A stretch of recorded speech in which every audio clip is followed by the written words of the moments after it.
Today, we're exploring an unlikely story: how the 1960s counterculture, Cold War research, psychedelics, and early computing all intersected in ways that helped shape the personal computer revolution. During the 1960s and 70s, the Vietnam War fueled widespread social unrest.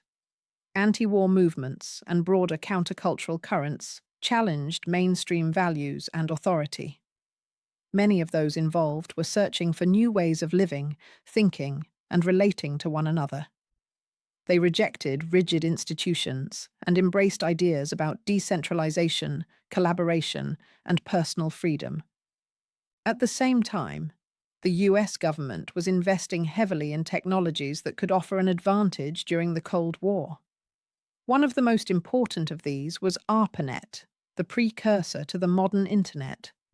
It was designed as a resilient communication network, something that could continue functioning even if parts of it were disrupted. In a time defined by geopolitical tension, that kind of fault-tolerant system mattered. But, like many technologies, ARPANET quickly moved beyond its original purpose. In the early 1970s, students at institutions such as Stanford and MIT reportedly used the network to broker an online cannabis deal. It was a small but telling example of a much bigger pattern. Systems built for military or state purposes often escape their intended use and become tools for entirely different cultures. There's another strange parallel here. Both ARPANET and LSD were deeply entangled with government research, though for very different reasons. ARPANET emerged from military-funded communication research. LSD, meanwhile, became entangled in covert CIA programs, most infamously MK Ultra, where the drug was studied in unethical attempts to explore mind control, interrogation, and psychological manipulation. The CIA's involvement with LSD went far beyond the laboratory. In cities such as San Francisco and New York, the agency operated secret safe houses where unwitting individuals were dosed and observed. Some of these spaces were run by agents posing as criminals or intermediaries, all in the service of clandestine behavioral experiments. The agency also funded research through universities and institutions, often concealing its role through front organizations. Yet psychedelics were not only instruments of control or surveillance. For many in the emerging tech world, substances like LSD and cannabis became associated with creativity, expanded perception, and unconventional problem-solving. A number of young engineers, programmers, and thinkers believed these experiences could help them imagine new systems and new ways for humans to interact with machines. That's where figures like Douglas Engelbart come in. Engelbart was one of the most visionary computing pioneers of the era. Influenced by Vannevar Bush's 1945 concept of the Mimex, a theoretical device designed to help people store, organize, and retrieve knowledge, Engelbart imagined computers not as machines for bureaucracies alone, but as tools to augment human intellect. In 1968, he delivered what later became known as the mother of all demos. It was a landmark moment in computing history. During the demonstration, Engelbart introduced the computer mouse, graphical interface ideas, hypertext, video conferencing, and collaborative computing. Many of the things we now take for granted appeared there in embryonic form. Engelbart worked at Stanford Research Institute, a place linked to various government-funded projects.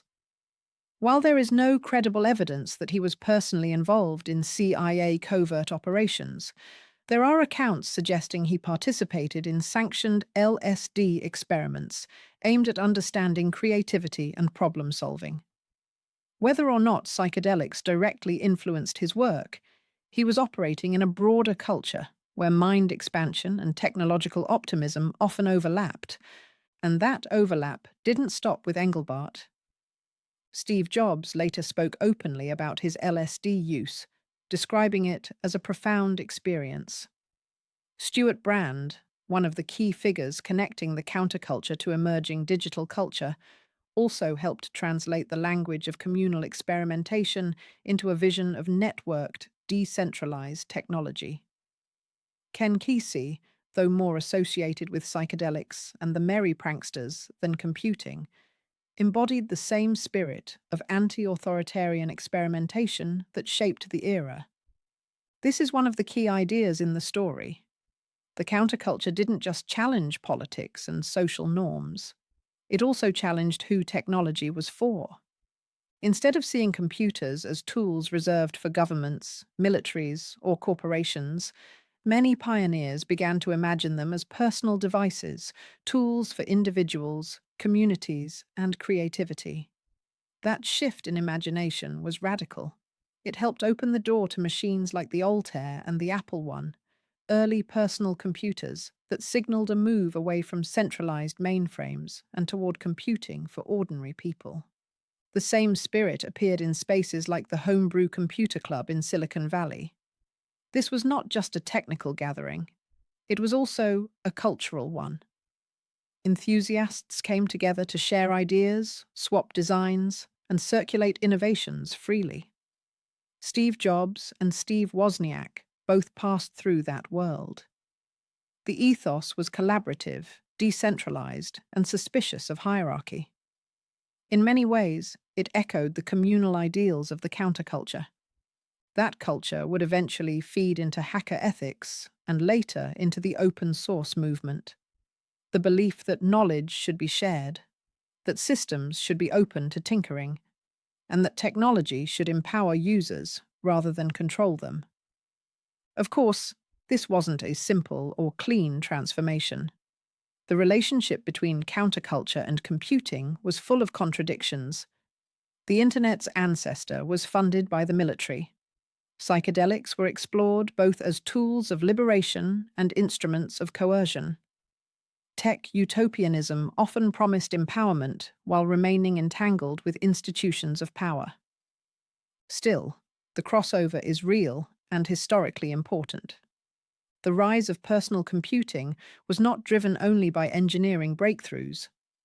It was also shaped by cultural values, individual empowerment, distrust of central authority, collaborative creativity, and the belief that tools could expand human possibility. In that sense, the journey from hippies to hackers isn't just a quirky footnote in the history of technology. It helps explain why personal computing developed with such a powerful ideological charge. Computers were not only machines, they became symbols of autonomy, imagination, and new ways of organizing human life. And that legacy is still with us today, in everything from open-source software to digital communities to ongoing debates about who controls technology and who it ultimately serves. Thanks for listening.